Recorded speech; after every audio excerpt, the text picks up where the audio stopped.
Welcome to Wagons of Steel. It's a party and everyone's invited. In this fantastic video, I'm going to be showing you what happened to our 426 Max Wedge race engine when we blew it up at the track a couple weeks ago. We have it out of the car, we have it taken apart, and we have some good ideas about what went down. Got to give you a little warning here.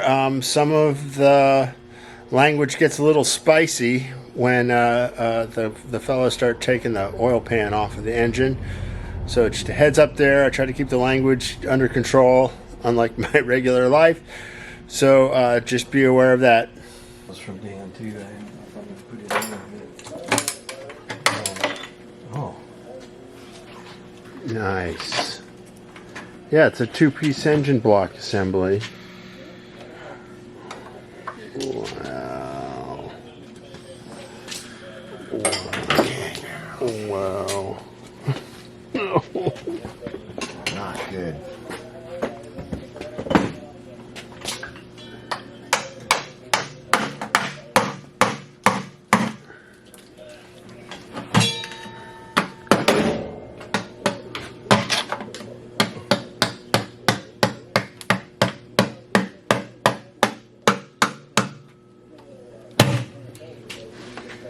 It's glued together. It's hard to believe it's leaking.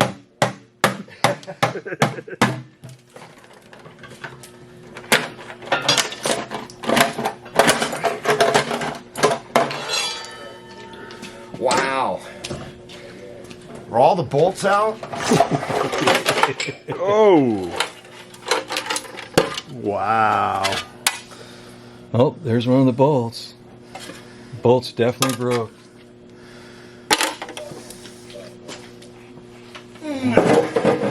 Jesus. Okay. Pulled that sucker right off of the. Wow. There's one of the bearings. It spun the bearing and overlapped it and welded itself together.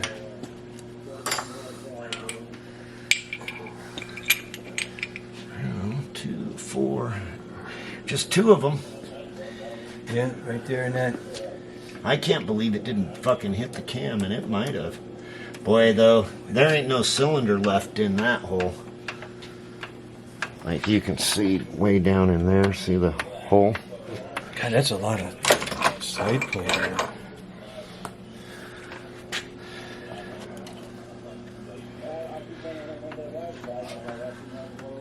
I don't know if there was that much before. Was a nice crane. Yeah, it was brand new. Fuck, look at that. It pulled this right out of the fucking bolts. Mm-hmm.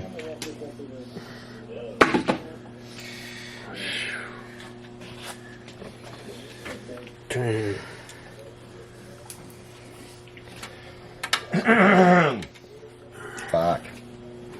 You know what I'm thinking would be interesting is, let's see if any of these are loose too. You know, see how tight they are.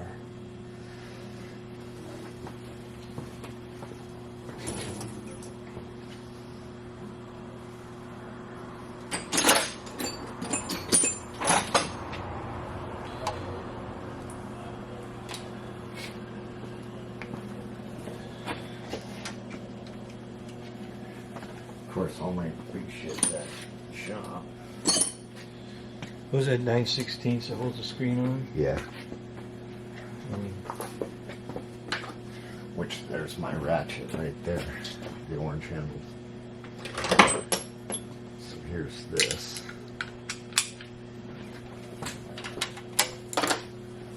oh, that's.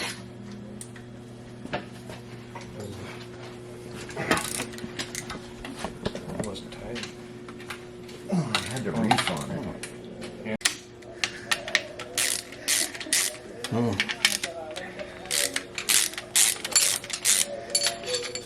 Isn't that great on iron heads? You can pull the push rods out. You can torque down the rocker shafts, put the push rods in, roll around one at a time, put them in. Can't do that with aluminum heads. You're going to put all the spring load onto your bolts. Wow. That's how you bend the shafts. A lot of guys will bend the shafts doing it that way. And you just got to move them a little bit, each bolt. Mm-hmm.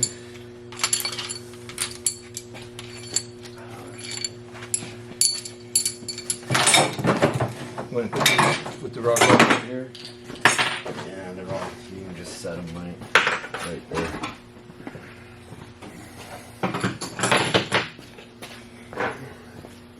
There's water in the oil. It looks pretty good up top compared to down below. You know, it looks about like a mocha. Yeah.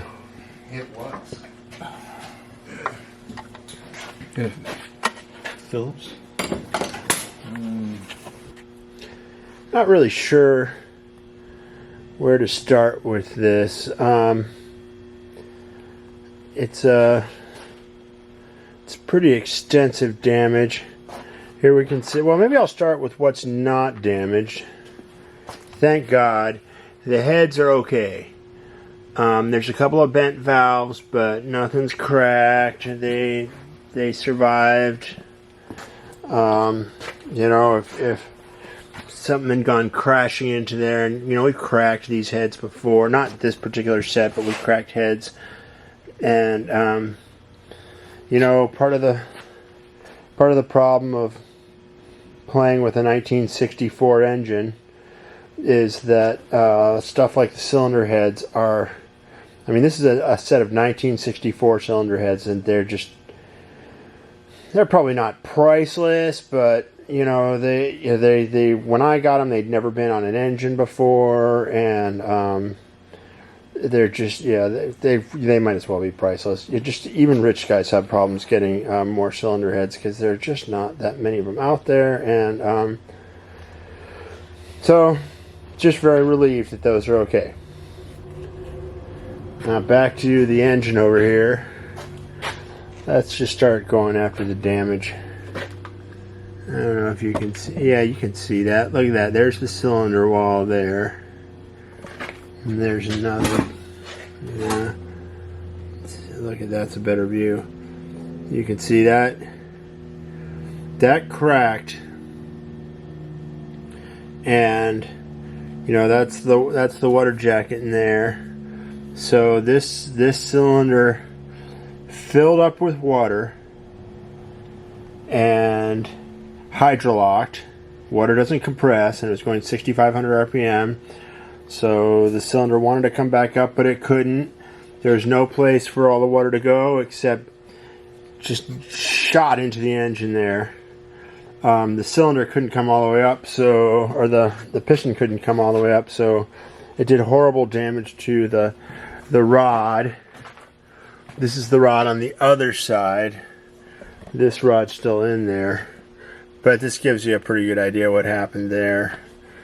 Here's one of the rods, rod cap. This is a brand new ARP rod bolt. We've always had really good luck with ARP products, and so to see this happen to one, unbelievable. There's another piece of a rod. There's another piece here. This is the bearing. Yeah.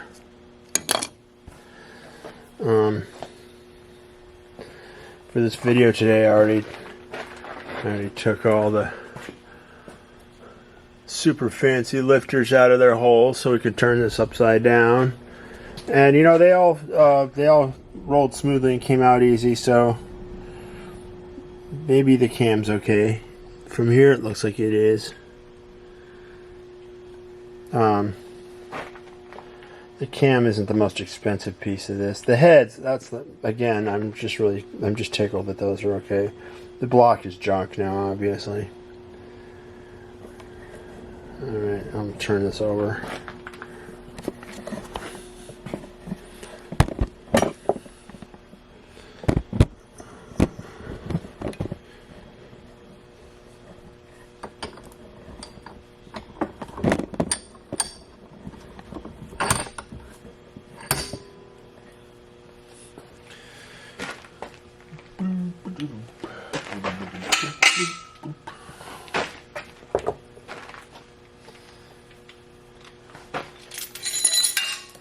listen to that.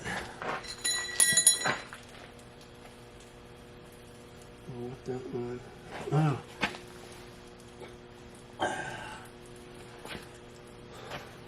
That bearing looks okay.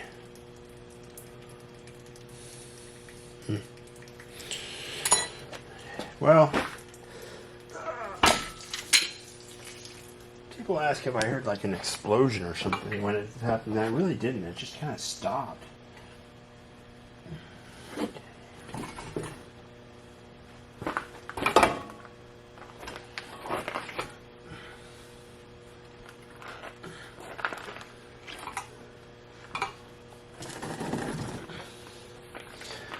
Okay. You want to see something really scary?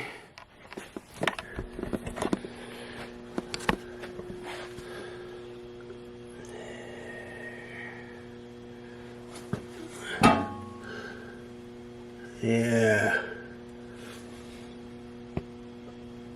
That's some damage, alright. Look at this side here.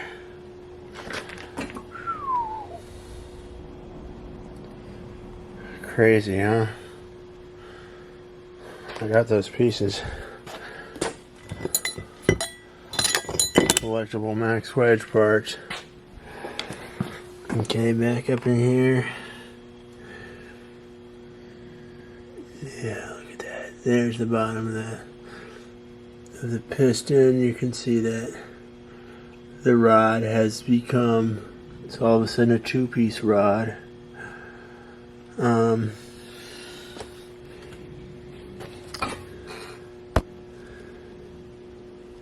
Yeah, that journal is scorched. I'm gonna call Scat and see if they can do anything about that. This is expensive. Everything in this stupid motor is expensive. That crank was really nice, though. It'd be nice if they could fix that. I don't know. I'll have to call them and find out. I'm doubting it. A lot looks okay. All of these other rods are alright. A lot of...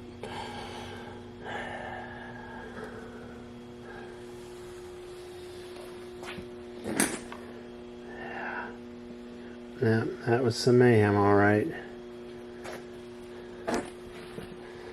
Yeah, just I was driving down the track. That was the end of that. And I ended up greasing half the track at least. Sorry about that, guys. Of course, you know, when it happened, I was going 100 and something miles an hour, and the engine was at 6,500 RPM. So it's hard to really, you know, everything happened so quick. Before you know it, half the track was just oiled. Then I came around onto the return road, and I didn't even go onto the return road because by that time I knew something horrible had happened, and I didn't want to grease the return road. That's like that's really adding insult to injury when you not only grease the track, you grease the return road. Yeah, really, that's the mark of an amateur. So I was only half an amateur. So I pulled over, and then the guy said there's something coming out of the engine. And I looked underneath the car, and there's a lot coming out of the engine. And then I popped the hood, and then that was when I could see this from the top. You could really, looking down, you could see, oh, because this part was like kind of sticking out. And couldn't really see this mayhem on the other side. But it's just, you know, sometimes you can, after all these years, you can really tell when the damage is freaking catastrophic. So that's it. Okay, so I had a contest going, and the contest was who can tell what went wrong with the engine, and I'll give you a free t-shirt. And then I just kind of expanded it to anybody who sends me their return address, I'll mail them a t-shirt that says, well, here, I'll show them to you. Printed run of them. The front's got the Wagons of Steel Racing logo. Probably familiar with that. And then the back says Forensics.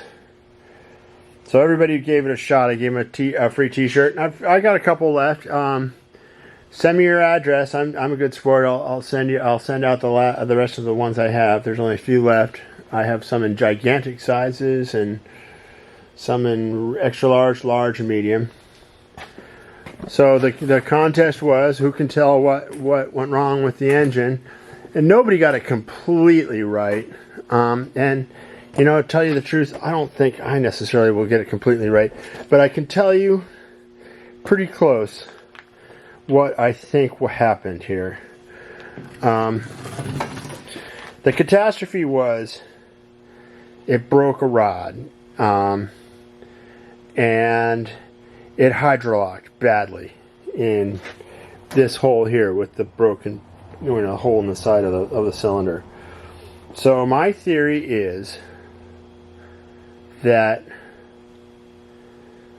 I don't know, how do I do this? How do I say this? It's a chicken or the egg deal. Which happened first? It did hydrolock and then that caused the rod to fail because the piston came up and it ran into a immovable object, which is a hole full of water? Or did the bearing go bad and then the rod failed and it caused the piston to go kittywampus asunder in the hole and break a hole in the cylinder wall? We may never know. My machinist, who I totally trust and consider to be an expert, he thinks that the cylinder failed and let all the water in, and then all the mayhem happened after that. And so I'll take him at his word, and I'll say that's the official cause of death was the cylinder failed and the hole filled up with water, and then everything else happened after that. It's really all over, but the crying now. In fact, even the crying is over. So that's what I'm going to call that. And like I say, I've got a few more shirts left. If you email me your mailing address, I'll mail you a t-shirt. And then that's the end of that. Holy crap. It is what it is. You know, you don't race 4,000-pound cars that run 10-second quarter miles without having this happen once in a while. So it's nothing brand new to the Wagons of Steel team. It's unfortunate that it happened to the most expensive engine in our arsenal. But that's racing. Just happens. Nobody you can blame. We're just got to pick up the pieces and start over again. I'll tell you, I don't see myself having a stock eliminator engine for next season. So the 23 season, you will again not see me racing stock eliminator. I mean, I'm not 100% sure of that. I mean, I'll do whatever I can, but you know, I've got a life and a family and mortgage payments and all this other stuff. So, you know, I'm not going to go selling off half of what I own or taking out credit cards or bank loans or any of that stuff to fix this for now. What I can see happening probably from here, you know, anything can change. You never know. Somebody might just say, hey, I've got a max wedge engine for you. Put it in your car and go with God. But if it's just up to me, I have more of these engine blocks, and I will this year I'll have it machined and start collecting bits and pieces again. Well, I'm not, you know, I've got a lot of parts of this are good, but you know, it's like you need eight pistons. I have 6. You need 8 rods. I have 6. So how am I going to proceed with that? You know, if Terry is right, and like I say, I have no reason to believe he isn't. He's our machinist. The reason we got a hole in the cylinder was because it, you know, this is a 413 engine, and the class we run in the engine is a 426, and you're allowed to go 70 over. So if you take a 413 out to be 426, and then you take it out to be 70 over 426, that means that it's 200 over, which is, I mean, when you say it that way, it sounds crazy. Like, who bores an engine 200 over? Well, that would be us. So theoretically, I mean, you just have to, we didn't sonic check this engine before we had it machined and put it back together again, but we didn't do a whole lot of machining on it. We just honed it because it was already 70 over in its previous life. So we just honed it and then put the brand new pistons and rods in. If we were going to play woulda, shoulda, coulda, we would have had it sonic checked, even though the engine been down the track, hundreds of times, and we might have located a weak area in the cylinder wall. The solution for that would possibly be to put concrete in the engine, which is like a hard block epoxy that you put in the water jacket of the engine, and it makes the cylinder bores more solid. I'm not sure. So maybe we'll incorporate something like that into our future project. Maybe I've got a friend who's got 10 30 over max wedge pistons. So maybe we could build a max wedge that was 30 over instead of 70 over. That's the thing with stock eliminator racing is we are accomplishing miracles with stock stuff. And, especially when you're working with stuff like 1964, it's really old and really, it's hard to make these command decisions, but basically you're trying to put it on the ragged edge. So they allow you to go 70 over, you go 70 over. So you have the maximum available displacement. The crank is allowed to be stroked 13 thousandths of an inch. So that crank is stroked 13 thousandths of an inch. So we have the maximum allowable displacement by the rules. It's a game of incremental gains, and so every little thing you can do to make the engine more powerful, you do. And maybe some stuff isn't worth doing, like maybe going 70 over is too risky. Maybe stuff like this happens because you take too many risks, and it's kind of like we used to run 8 3/4 rear end assemblies in our car because they are faster, they're lighter weight, but then we figured out, well, you're never going to win a race if your car is dead on the starting line spinning the drive shaft because you broke all the teeth off the rear end. It's kind of like that with the engine. Like, maybe 70 over is 3 or 4 horsepower more, but that 3 or 4 horsepower doesn't matter if you put a big gaping hole in the side of your engine block, and then you're quite a few hundred horsepower less. So like I say, it's an incremental game thing, and you run on the ragged edge, and you make your decisions and you roll the dice. And this time we came up snake eyes, and I'm trying to figure out what I could learn from it, and we just carry on. So maybe we'll use those 30 over pistons and build a 30 over max wedge instead of a 70 over max wedge. There's a couple other little things that I might have changed that I now have an opportunity to change. Try and take away as much good as I can from this situation. Well, this has been a pretty long video, and I want to tie it up. Before I go, I just want to say how much I really appreciate all the good thoughts and warm wishes that have come from all of you out there in video land, and all the people who come up to me at the track. It feels good, and it's all good. It will be back, and I'm glad for the opportunity to hand out some t-shirts, and I guess this is going to be the last week. So if you want a t-shirt, make sure to send me your address to my email, which I'll publish below this video, and I'll put out another video soon. I hope everything's going good for you guys, and keep the rubber side down, the shiny stuff side up, and the wet stuff in the engine, and keep them smiling. Take care.